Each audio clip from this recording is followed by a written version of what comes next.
Bom, pessoal, outro tema importante é síntese proteica, expressão gênica. Então, o que é isso?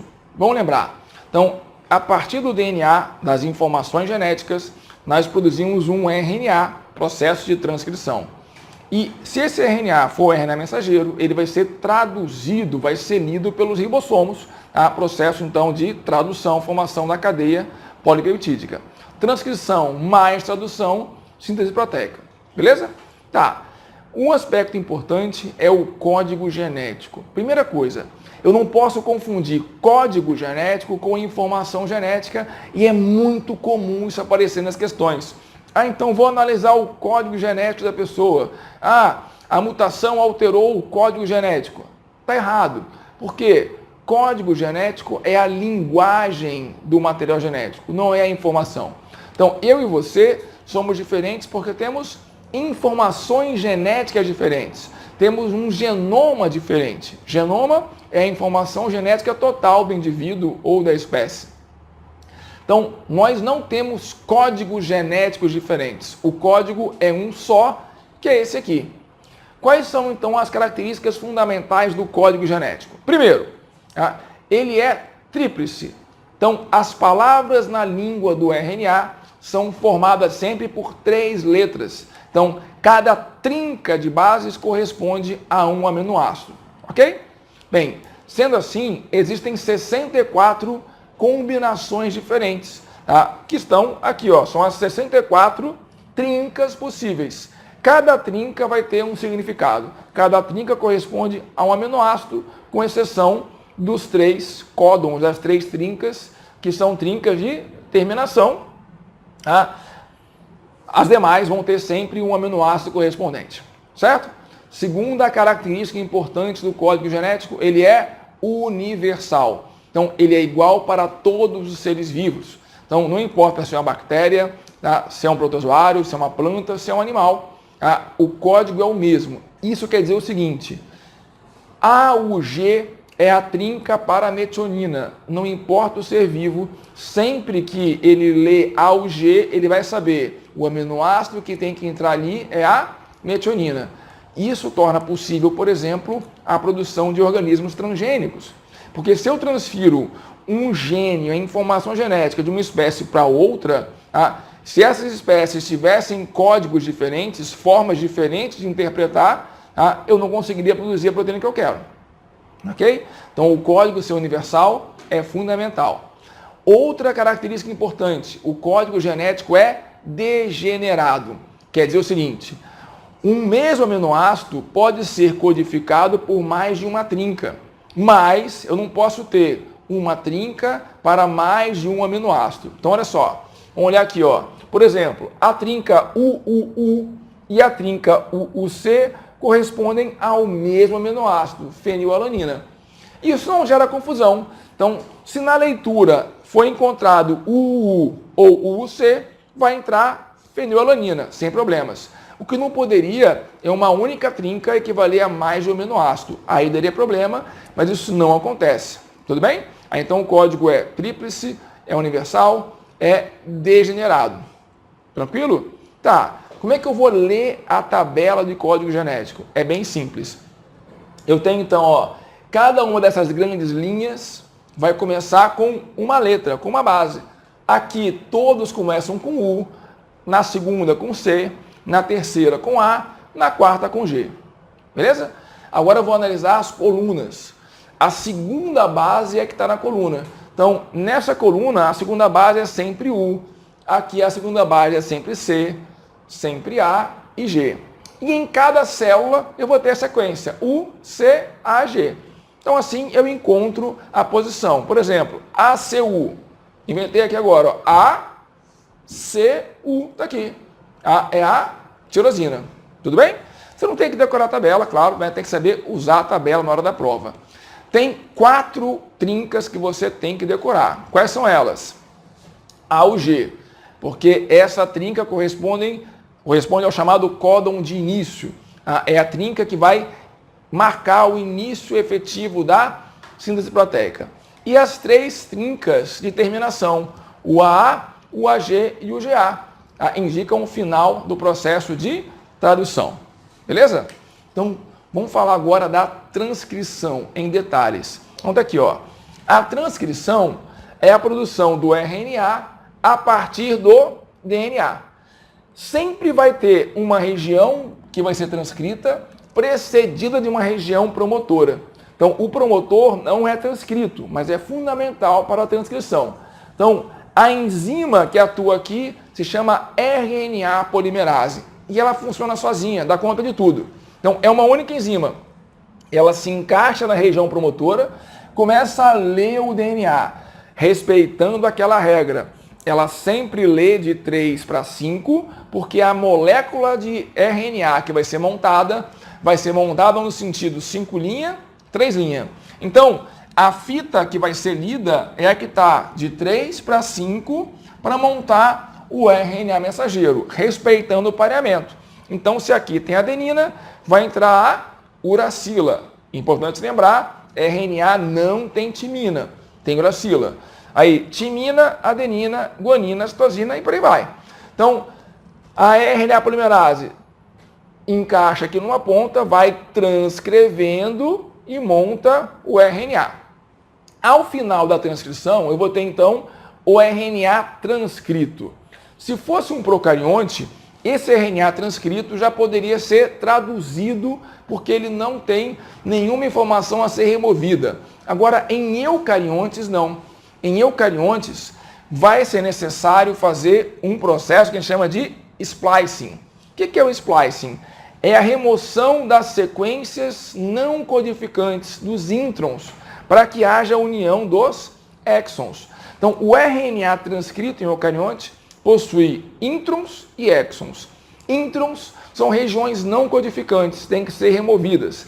Exons são regiões codificantes, essas têm que ser lidas.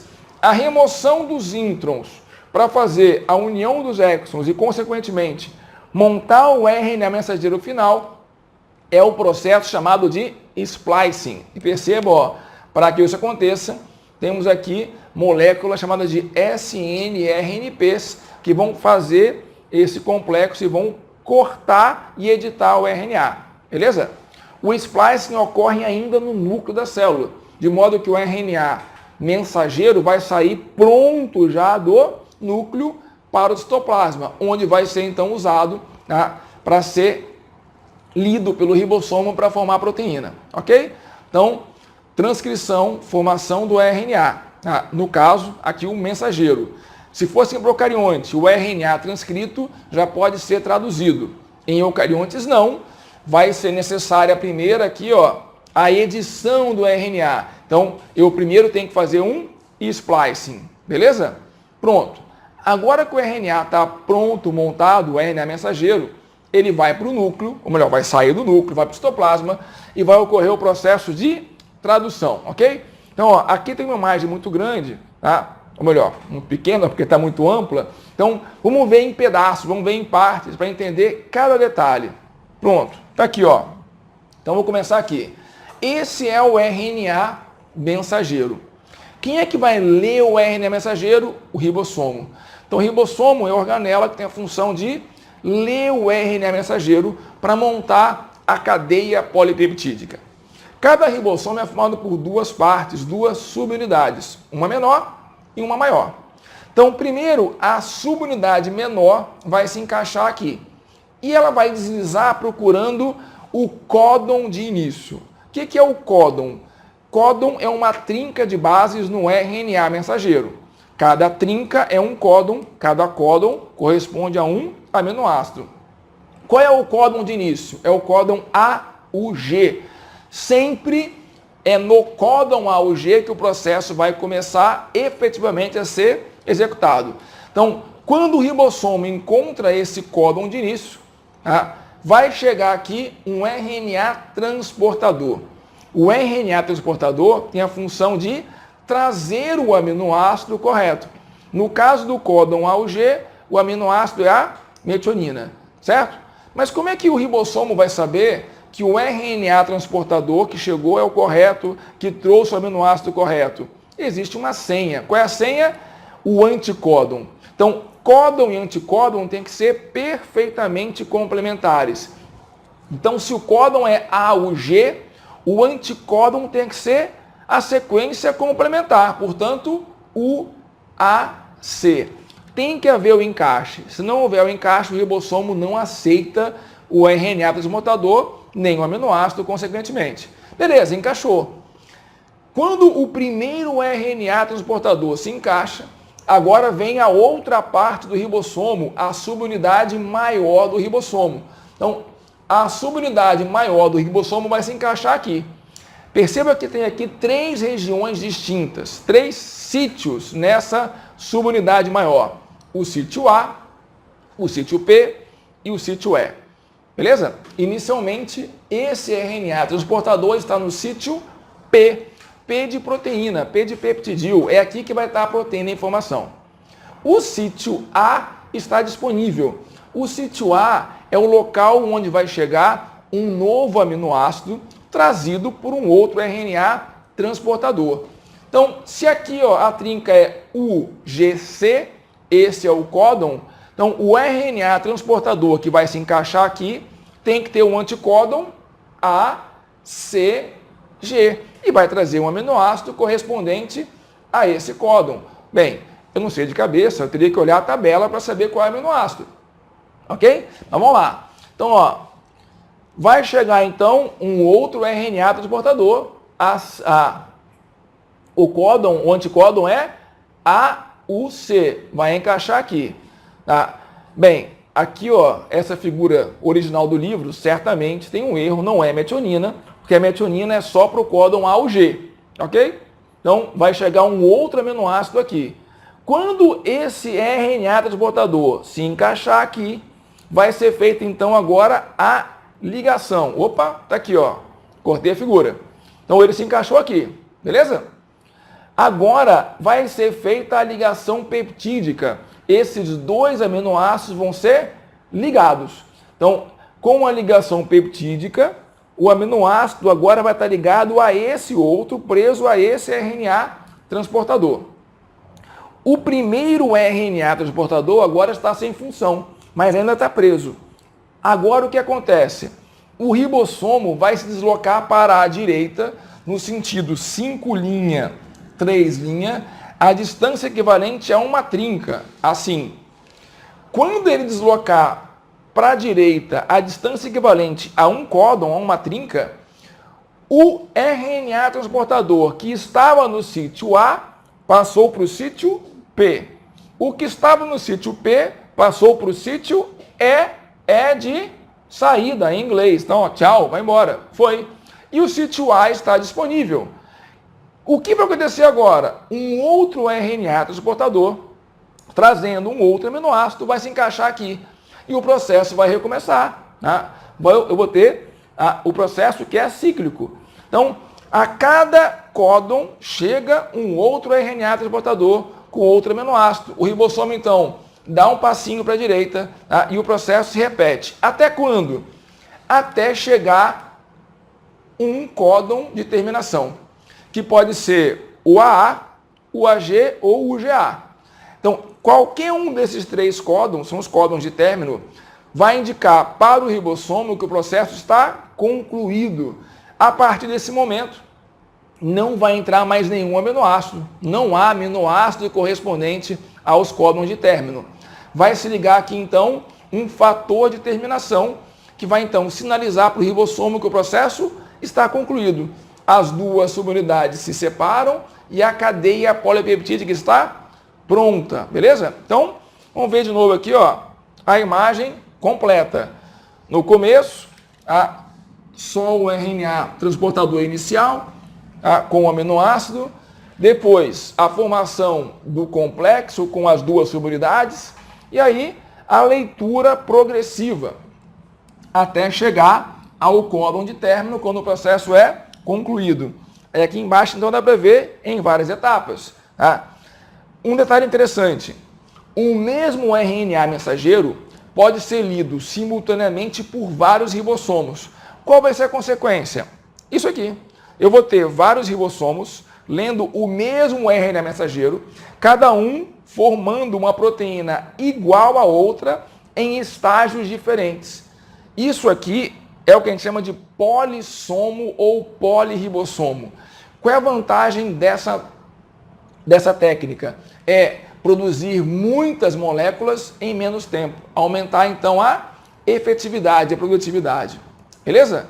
Bem, a questão é, onde que esse processo acontece?